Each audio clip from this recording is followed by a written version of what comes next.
আমাদের খালামুনির বাসায় আমরা ঘুরতে এসেছিলাম খেজুরের রস খেতে। হে গাইস, আসসালামু আলাইকুম। আমার নাম সাওলামনি। এটা আমার জীবনের প্রথম ব্লগ। এই শীতের সকালে কত সুন্দর কুয়াশা, কিছুই দেখা যাচ্ছে না। আমি আর আমার আম্মু এই কুয়াশার মধ্যে হাঁটতে হাঁটতে খেজুর বাগানে যাচ্ছি। ওয়াও, কত খেজুর গাছ! আমি অনেক এক্সাইটেড ছিলাম। এর জন্য দৌড়ে দৌড়ে আম্মুকে রেখে খেজুরের রস খেতে যাচ্ছিলাম।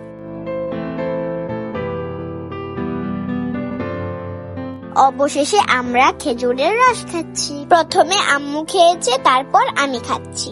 আমার আম্মুর কাছে অনেক ভালো লেগেছে, কিন্তু আমার কাছে মোটামুটি ভালো লেগেছে। আমরা নিচে যাচ্ছিলাম ধান ক্ষেতের কাছে। এই সকালবেলা ধান ক্ষেতের ভিউটা অনেক সুন্দর ছিল।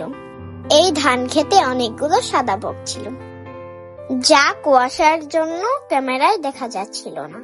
এই বকগুলো দেখে আমি তো লাফাচ্ছিলাম ধরবো বলে। আমি কি আর বগের সাথে পারি?